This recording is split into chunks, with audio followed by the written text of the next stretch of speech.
அவளுடைய மனம் பாரமாக இருந்தது. செல்போனை கையில் எடுத்தாள்.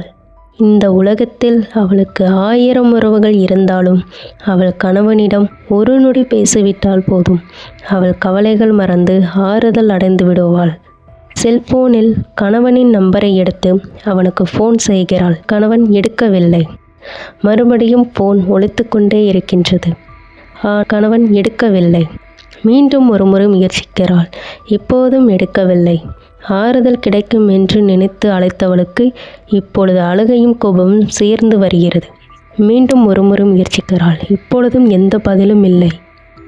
ஃபோனை அப்படியே வைத்துவிட்டு அழுது கொண்டே கட்டிலில் கொடுத்தவள் அப்படியே உறங்கிவிட்டாள். சில மணி நேரம் கழித்து கணவனிடமிருந்து அவளுக்கு அழைப்பு வருகிறது.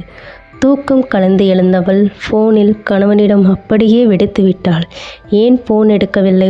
ஒரு நிமிடம் ஃபோன் எடுத்தால் என்ன ஆகிவிடும்? எத்தனை முறை ஃபோன் செய்வது?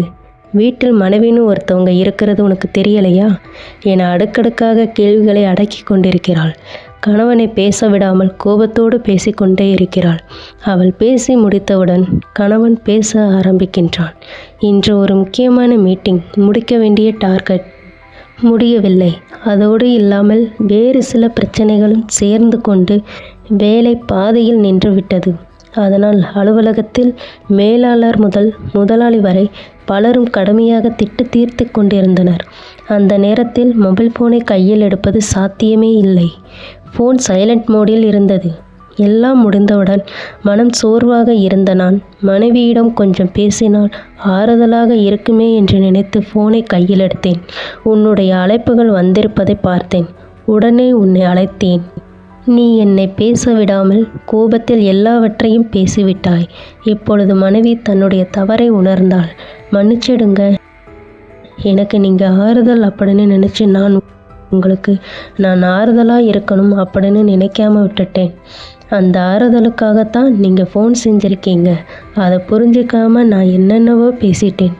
கவலைப்படாதீங்க, எல்லாம் சரியாயிடும் என்று கூறுகிறாள்.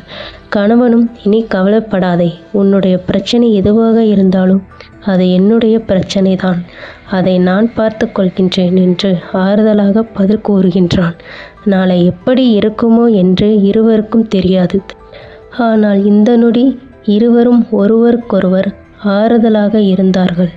அழகான நொடியாகவும் மாறியது.